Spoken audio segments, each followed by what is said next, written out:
Swastiastu. Baik, pada kesempatan kali ini, kami dari kelompok 3 pada mata kuliah Ekonomi Publik akan membawakan materi tentang teori barang publik. Bisa di next.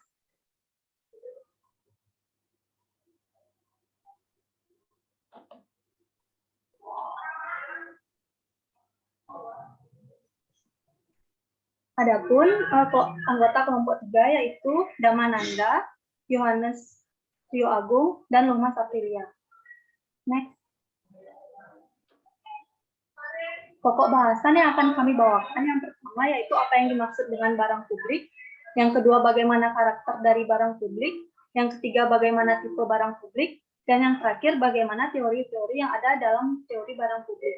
Next. Untuk materi pertama dibawakan oleh teman saya.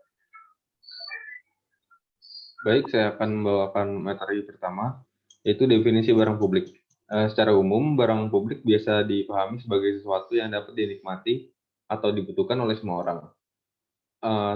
Suatu barang publik merupakan barang-barang yang tidak dapat dibatasi siapa penggunanya, dan sebisa mungkin bahkan seseorang tidak perlu mengeluarkan biaya untuk mendapatkannya. Contoh barang publik diantaranya udara, cahaya matahari, papan jalanan, lampu lalu lintas, pertahanan nasional, pemerintah, dan sebagainya. Akan sulit untuk menentukan siapa saja yang boleh menggunakan papan marka jalan misalnya, karena keberadaannya memang untuk konsumsi semua orang. Barang publik adalah barang yang apabila dikonsumsi oleh individu tertentu, tidak mengurangi konsumsi orang lain akan barang tersebut.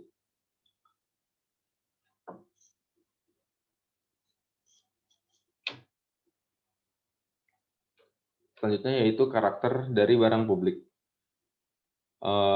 Dua karakteristik utama barang publik adalah yang pertama non-rivalitas, yang kedua yaitu non-excludable.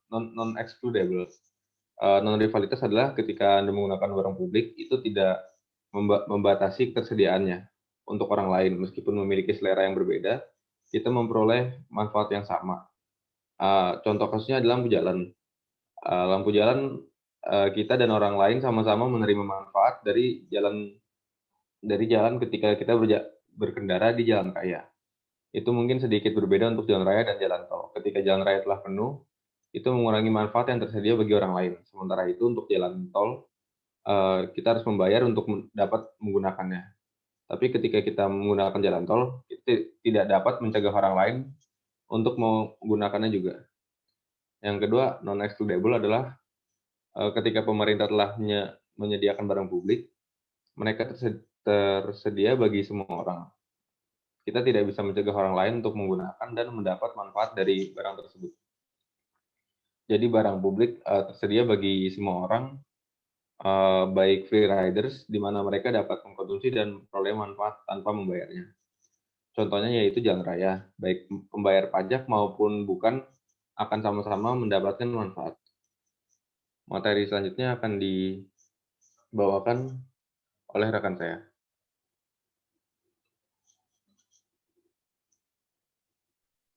Selanjutnya ada tipe barang publik.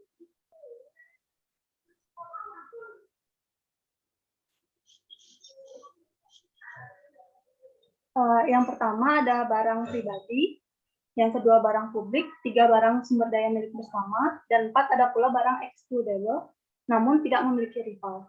Barang pribadi yaitu barang-barang yang excludable dan rival, contohnya baju kemeja.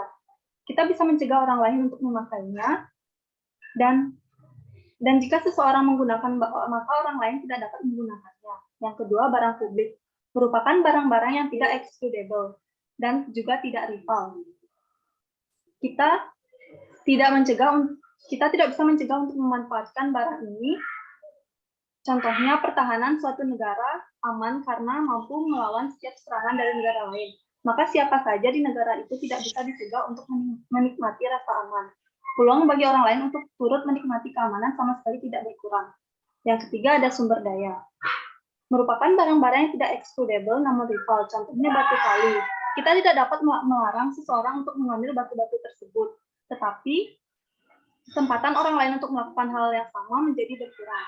Dan yang terakhir ada barang excludable namun tidak memiliki rival, seperti barang yang muncul dalam situasi monopoli ilmiah, yaitu produksi yang dikuasai oleh suatu perusahaan, contohnya jasa pemadam kebakaran di suatu kota kecil. Selanjutnya akan dibawakan oleh teman saya.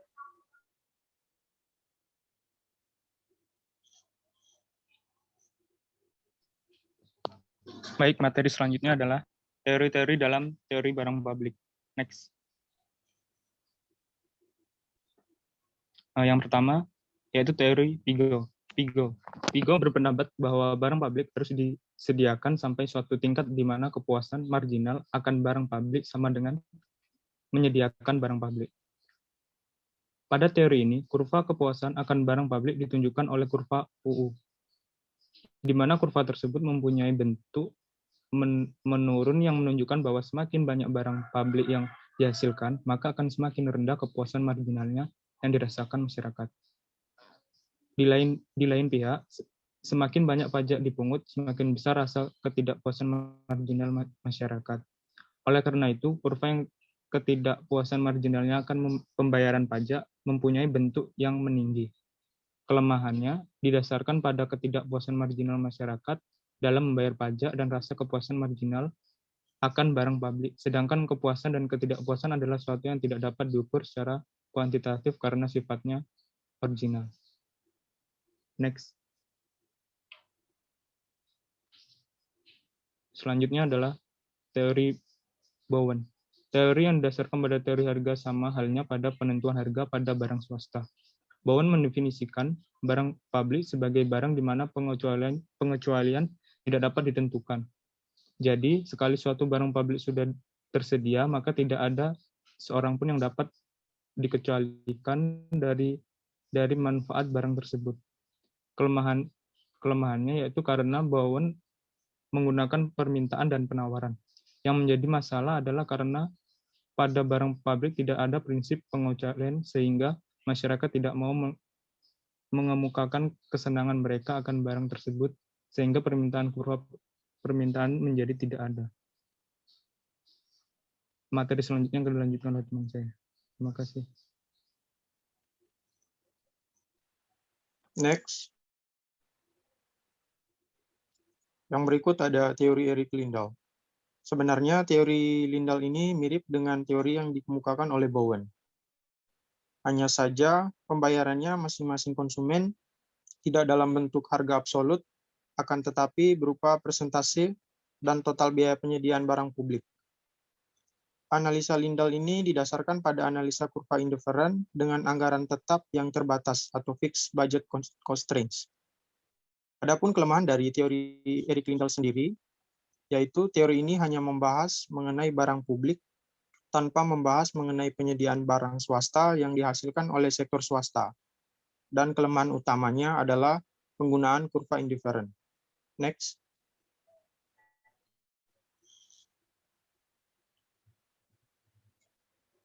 Yang berikut ada teori anggaran.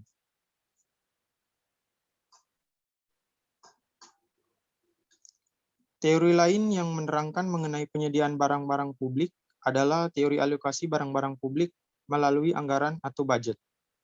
Teori ini didasarkan pada suatu analisa di mana setiap orang yang membayar pajak atas penggunaan barang-barang publik dengan jumlah yang sama, yaitu sesuai dengan sistem harga untuk barang-barang swasta atau private goods.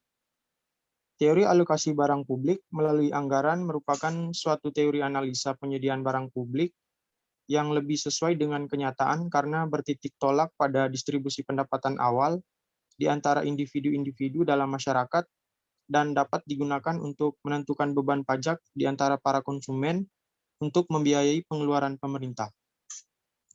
Adapun kelemahan dari teori anggaran sendiri, yaitu digunakannya kurva indifference sebagai alat analisis yang baik dari segi teori akan tetapi kurang bermanfaat untuk aplikasi penggunaannya dalam kenyataan sehari-hari. Next.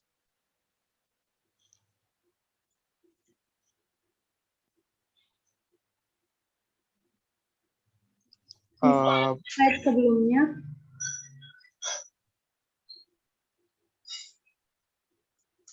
Teori ini didasarkan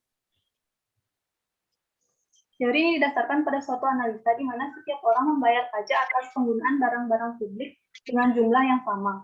yaitu sesuai dengan sistem harga untuk barang-barang swasta atau private good. Teori alokasi barang publik melalui anggaran merupakan suatu teori analisa penyediaan barang publik yang lebih sesuai dengan kenyataan karena bertitik tolak pada distribusi pendapatan awal di antara individu-individu dalam masyarakat dan dapat digunakan untuk menentukan beban pajak di antara para konsumen untuk membiayai pengeluaran pemerintah. Kelemahan dari teori ini yaitu digunakannya kurva indifference sebagai alat analisis yang baik dari segi teori, akan tetapi kurang bermanfaat untuk aplikasi penggunaannya dalam kenyataan sehari-hari. Next slide.